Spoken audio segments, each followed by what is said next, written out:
আসসালামু আলাইকুম। প্রিয় দর্শক, অন্য মঞ্চের আলাপ চাইতে আপনাদের সকলকে আমন্ত্রণ জানাচ্ছি। গত 14 মাসে বাংলাদেশের মানুষের কাছে একটি বিষয় পরিষ্কার। দেশের অন্তর্বর্তী সরকারের প্রধান উপদেষ্টা অধ্যাপক ইউনূসের শখ হলো বিদেশ ভ্রমণ করা। 14 মাস ক্ষমতায় থেকে 14টি দেশ ঘুরে ফেলেছেন। ইংরেজিতে যাকে বলা যায় ফ্রিকোয়েন্ট ফ্লায়ার, মানে যিনি নিয়মিত সরকারি টাকায় আকাশে উঠতে ভালোবাসেন। এমন ভ্রমণ পিপাসু ব্যক্তি যিনি কিনা তার 15তম বিদেশ সফরটি নিশ্চিত করে ফেলেছিলেন, এ নিয়ে সরকারিভাবে ঘোষণাও দিয়েছিলেন। কিন্তু কয়েক ঘন্টার ব্যবধানে সেই ফ্রিকোয়েন্ট ফ্লায়ারকে আরেকটি ঘোষণা দিয়ে বলতে হলো না, তিনি সৌদি আরব সফরে যাচ্ছেন না। বাতিল করা হয়েছে সেই সফর। প্রশ্ন হলো, কেন ঘোষণা দিয়েও এত শখের এত স্বাদের সফরটি বাতিল করতে হলো অধ্যাপক ইউনূসকে? সূত্রগুলো বলছে, যমুনার স্রোতে উল্টো হাওয়া বইছে। সে হাওয়ায় আপাতত গৃহদাহ ঠেকাতে দেশ ছেড়ে মাত্র 3 দিনের জন্য যাওয়াটা ঠিক মনে করছেন না শান্তিতে নোবেল বিজয়ী। অধ্যাপক ইউনূসের উপদেষ্টা পরিষদের 7 সদস্যকে নিয়ে রীতিমতো গৃহদাহ শুরু হয়েছে তার পারিষদ আর মিত্র 3টি প্রধান রাজনৈতিক দলের মধ্যে।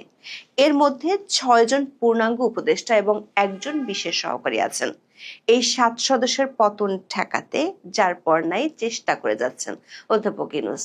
পদত্যাগ না করিয়ে কোনো মতে পারিষদে রাখা যায় কি না, তার জন্য 2 উপদেষ্টাকে গত কয়েক সপ্তাহ ধরে এক ধরনের ওএসডি বা নিষ্ক্রিয় করে রাখা হয়েছে।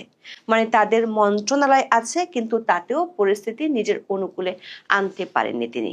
আবার মিত্র 3টি রাজনৈতিক দল থেকে আলাদা আলাদা অভিযোগ আসায় কার্ডটা রেখে কার্ডটা বাদ দিবেন, তা নিয়ে অধ্যাপক ইউনূস পড়েছেন বিপাকে। এরই মধ্যে জ্বালানি উপদেষ্টা ফাজুল কবির খান নিজে বিষয়টি নিয়ে ফেসবুকে পোস্ট দেয়। বিষয়টি আরো জমে উঠেছে। বিস্তারিত জানতে চলুন যাওয়া যাক বিশ্লেষণে। 2008 সালের 18 ফেব্রুয়ারি ইন্ডিয়া টুডের এক প্রতিবেদন প্রকাশের পর বেশ হইচই পড়ে গিয়েছিল। রিপোর্টটির শিরোনাম ছিল ফ্রিকোয়েন্ট ফ্লায়ার। সাংবাদিক শ্যামলাল যাদব ওই রিপোর্টে দেখিয়েছিলেন ভারতের সাবেক প্রধানমন্ত্রী মনমোহন সিং এর ক্যাবিনেটের সদস্য ও তার দলের সাংসদরা সরকারি টাকায় কত ঘন ঘন বিদেশ সফরে গিয়েছিলেন। ওই রিপোর্টে মনমোহন সিং এর সরকারকে বলা হয়েছিল the one high flying government. বাংলাদেশে বর্তমান অন্তর্বর্তী সরকারের পারিষদ কতটা ঘন ঘন ভ্রমণ করছেন সেটি জানা না গেলেও সরকার প্রধান হিসেবে অধ্যাপক ইউনূস যে ফ্রিকোয়েন্ট ফ্লায়ার, সেটি এর মধ্যে প্রতিষ্ঠিত হয়ে গেছে। তিনি ক্ষমতার মসনদে আছেন 14 মাস ধরে। গড়ে প্রতি মাসে একটি করে সফর করে ফেলেছেন। তার এই ঘন ঘন বিদেশ সফর নিয়ে অনেক বিতর্ক দেখা দিলেও সেসব বিতর্ক বা সমালোচনাকে তিনি থোড়াই তোয়াক্কা করেন। টাইমস অব বাংলাদেশ এক নিবন্ধের শিরোনাম দিয়েছে Mohammad Yunus the happy flyer. দর্শক, FII-9 এর পক্ষ থেকে 2 দফায় অনুষ্ঠানে কারা অতিথি হিসেবে থাকবেন, কারা বক্তব্য দেবেন, এমন লাইন আপ ঘোষণা করা হয়। প্রথমটি ঘোষণা করা হয় গত 28 সেপ্টেম্বর। সে লাইন আপে অধ্যাপক ইউনূসের নাম ছিল না। সবশেষ লাইন আপ ও অতিথি লিস্টটি ঘোষণা করা হয় গত 20 অক্টোবর, যেখানে আমরা দেখতে পাচ্ছি আমন্ত্রিত অতিথিদের মধ্যে অধ্যাপক ইউনূসের নাম 4 নম্বরে রাখা হয়েছে।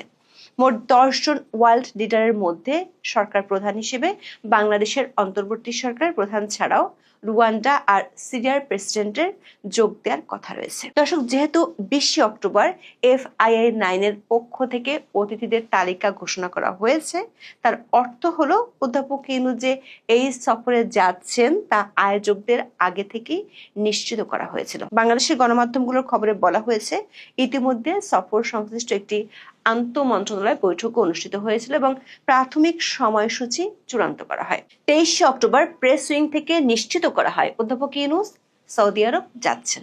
কিন্তু কয়েক ঘন্টার ব্যবধানে গণমাধ্যমে খবর আসে অধ্যাপক ইউনূসের সৌদি আরব সফর বাতিল করা হয়েছে। দর্শক, 14 মাসে নিজের ইচ্ছের বিরুদ্ধে এমন সিদ্ধান্ত অধ্যাপক ইউনূসকে তৃতীয়বারের মতো নিতে হলো। গত 9 থেকে 13 জুন ফ্রান্সের নিস শহরে তৃতীয় ওশান কনফারেন্সে যাওয়ার সিদ্ধান্ত শেষ মুহূর্তে বাতিল করেন অধ্যাপক ইউনূস। এরপর 30 জুন থেকে 3 জুলাই স্পেনে জাতিসংঘের ফিনান্সিং ফর ডেভেলপমেন্ট কনফারেন্সে তার যোগ দেওয়ার কথা ছিল, সেটিও তিনি বাদ দিয়েছিলেন। এই দুটি সফর বাদ দেওয়ার কারণ ছিল ফ্রান্সের প্রেসিডেন্ট ইমানুয়েল ম্যাক্রোর সাক্ষাতের সময়সূচি পাননি অধ্যাপক ইউনূস। আবার স্পেনের ক্ষেত্রে রানী বা সরকার প্রধান কারো সাক্ষাতের নিশ্চয়তাও পাননি। এর আগে ইংল্যান্ডে গিয়ে দেশের প্রধানমন্ত্রী স্টারমারের সাক্ষাৎ না পাওয়ায় এ নিয়ে বেশ বিব্রতকর পরিস্থিতির মুখোমুখি হয়েছিলেন শান্তিতে নোবেল বিজয়ী অধ্যাপক ইউনূস। তাই সরকার বা রাষ্ট্রপ্রধানের সাথে সাক্ষাতের নিশ্চয়তা না পাওয়ায় ফ্রান্স ও স্পেনের সফর তখন বাতিল করা হয়েছিল। কিন্তু এবার সৌদি সফরের আগে ডক্টর ইউনূসের দপ্তর থেকে নিশ্চিত করা হয়েছিল সৌদি যুবরাজ ও প্রধানমন্ত্রী মোহাম্মদ বিন সালমানের আমন্ত্রণে অধ্যাপক ইউনূস সৌদি আরব যাচ্ছেন। তাহলে প্রশ্ন হলো, ঘোষণা দিয়ে সব প্রস্তুতি শেষ করেও কেন কয়েক ঘন্টার মধ্যে সফরটি বাতিলের ঘোষণা দেয়া হলো? সূত্রগুলো বলছে, নিজের উপদেষ্টার পরিষদের 7 সদস্যকে নিয়ে বেশ ঝামেলার মধ্যে পড়ে গেছেন অধ্যাপক ইউনূস। এর মধ্যে 6 জন হলেন পূর্ণাঙ্গ উপদেষ্টা আর 1 জন বিশেষ সহকারী। এই 7 জনের বিতর্কিত ভূমিকার জন্য অধ্যাপক ইউনূসের কাছে পাল্টাপাল্টি অভিযোগ করেছে সরকারের মিত্র প্রভাবশালী রাজনৈতিক দলগুলো। প্রথমে গত 21শে অক্টোবর যমুনায় অনুষ্ঠিত বৈঠকে বিএনপি 3 জন উপদেষ্টা ও 1 জন বিশেষ সহকারীর বিরুদ্ধে অভিযোগ করে। বিবিসি বাংলার খবরে বলা হয়েছে, সেই বৈঠকে বিএনপি নেতারা কয়েকজন উপদেষ্টার বিরুদ্ধে পক্ষপাতিত্বের অভিযোগ তোলেন। বিএনপির অভিযোগ, প্রশাসনে ও পুলিশে বদলি পদায়ন সহ বিভিন্ন ক্ষেত্রে জামাত ইসলামের পক্ষে কাজ করছেন ওই উপদেষ্টারা।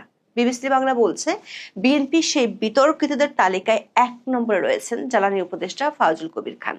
বিএনপির অভিযোগ মূলত জনপ্রশাসন সম্পর্কিত উপদেষ্টা পরিষদের কমিটি নিয়ে। সেই কমিটির সদস্য হিসেবে আছেন জনাব ফাউজুল কবির। বিবিসির দাবি, এই কমিটির আরেকজন সদস্য মন্ত্রিপরিষদ বিভাগের সচিব শেখ আব্দুর রশিদের নাম উল্লেখ করে তার বিরুদ্ধে একটি বিশেষ দলের প্রতি পক্ষপাতিত্বের অভিযোগ জানিয়েছে বিএনপি। উপদেষ্টা ফাউজুল কবির খান নিজের ফেসবুক ওয়ালে বিষয়টি নিয়ে পোস্ট দিয়েছেন। পোস্টে তিনি বঙ্গগ্রাফ নামের একটি ফেসবুক পেজের 3টি ফটোকার্ড শেয়ার করেছেন। উপদেষ্টা ফাউজুল কবির খান লিখেছেন, প্রধান উপদেষ্টার সাথে 3 রাজনৈতিক দলের বৈঠকে উপদেষ্টাদের নিরপেক্ষতা সম্পর্কে প্রশ্ন উঠেছে। একটি দলের তালিকায় তার নিজের নামও আছে। আত্মপক্ষ সমর্থন করে তিনি বলেছেন, পক্ষপাত দুষ্ট চিন্তা করতে ও সিদ্ধান্ত গ্রহণে অভ্যস্ত নন তিনি। সবসময় কোনরূপ অনুরাগ বিরাগের বশবর্তী না হয়ে সরকারের সিদ্ধান্ত নিয়েছেন বলে দাবি করেন এই উপদেষ্টা। এরপর তিনি লেখেন, তবুও প্রশ্ন যেহেতু উঠেছে, এর নিষ্পত্তি করতে হবে। অন্তর্বর্তীকালীন সরকারের প্রধান উপদেষ্টা, উপদেষ্টা বৃন্দ, বিশেষ সহকারী বৃন্দ, চুক্তিভিত্তিক নিয়োজিত সকল কর্মকর্তাদের কেউই যে দলের সরকার গঠন করুক না কেন পরবর্তী নির্বাচিত সরকারের কোনো লাভজনক পদে কেউই অংশ নিতে পারবেন না, এই মর্মে একটি অধ্যাদেশ জারি করলে এর সমস্যার শুরু হতে পারে বলে তিনি মনে করেন। তবে নির্বাচনের তফসিল ঘোষণার আগে যারা অন্তর্বর্তীকালীন সরকার থেকে পদত্যাগ করবেন তাদের ক্ষেত্রে এই বিধান প্রযোজ্য হবে না বলে মত দিয়েছেন তিনি। দর্শক, বিবিসি বাংলার খবরে আরো বলা হয়েছে, প্রধান উপদেষ্টার বিশেষ সহকারী খোদাবক্স চৌধুরী স্বরাষ্ট্র মন্ত্রণালয়ে কাজ করেন। ওই মন্ত্রণালয় উপদেষ্টার পরে মিস্টার চৌধুরীর অবস্থান। বিএনপি নেতারা প্রধান উপদেষ্টার কাছে খোদাবক্স চৌধুরীর বিরুদ্ধে একটি দলের প্রতি পক্ষপাতিত্বের অভিযোগ দিয়েছেন।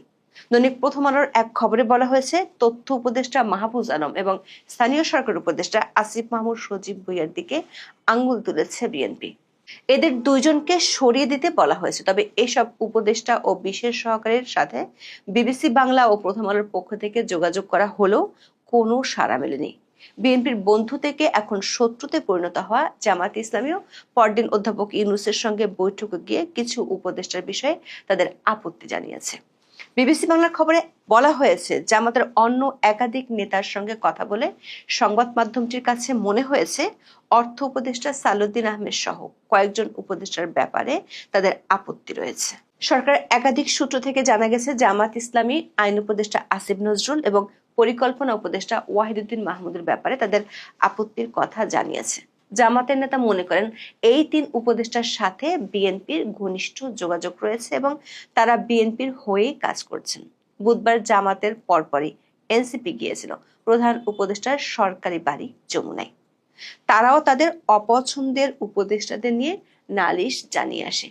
এনসিপি জামাতের মতো আসিফ নজরুল, ওয়াহিদুদ্দিন মাহমুদ এবং সালাউদ্দিন আহমেদের ব্যাপারে আপত্তির কথা প্রধান উপদেষ্টাকে জানিয়েছে। এর বাইরে তারা গণপূর্ত উপদেষ্টা আদিলুর রহমান এবং পররাষ্ট্র উপদেষ্টা মোহাম্মদ তৌহিদ হোসেনের ব্যাপারে আপত্তি জানিয়েছে। বিশেষ করে ভারতের সাথে চুক্তি বাতিলের ইস্যুটি নিয়ে উপদেষ্টা আসিফ মাহমুদের অপপ্রচারের বিষয়টি প্রকাশ্যে ধরিয়ে দেওয়ার পর এনসিপি বেজায় চটেছে পররাষ্ট্র উপদেষ্টার উপর।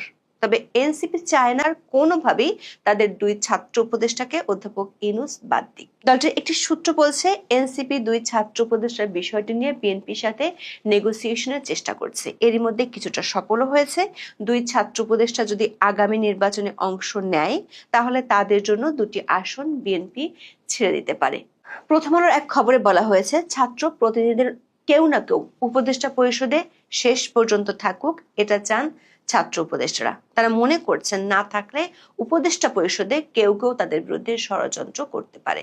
প্রথম আলোর দাবি, অন্তর্বর্তী সরকারের শীর্ষ পর্যায় থেকে দুই ছাত্র প্রতিনিধি উপদেষ্টাকে সেপ্টেম্বরের মাঝামাঝি সময়ের মধ্যে পদত্যাগের পরামর্শ দেওয়া হয়েছিল, কিন্তু তারা আরো সময় নিতে চেয়েছেন। অবশ্য আসিফ মাহমুদ গত 14ই আগস্ট সাংবাদিকদের জানিয়েছিলেন নির্বাচনের তফসিল ঘোষণার আগেই তিনি পদত্যাগ করবেন। অন্যদিকে মাহফুজ আলম গত 28শে সেপ্টেম্বর এক অনুষ্ঠানে বলেন, 2 মাস ধরে তিনি অনিশ্চয়তার মধ্যে আছেন কখন নেমে যেতে হয়। সরকার একাধিক সূত্র বলছে, অধ্যাপক ইউনূস এই দুই ছাত্র উপদেষ্টাকে একেবারে বাদ না দিয়ে তাদের ওএসটি করে রাখার সিদ্ধান্ত নিয়েছেন।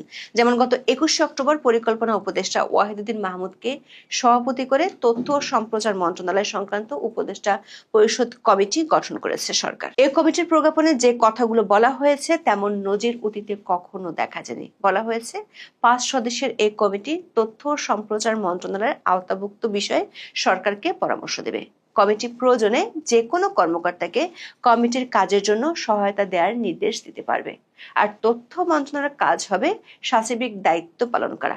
এ প্রজ্ঞাপন থেকে পরিষ্কার, উপদেষ্টা মাহফুজ আলম চাইলেই আর নিজের মন্ত্রণালয় ছুরি ঘুরাতে পারবেন না।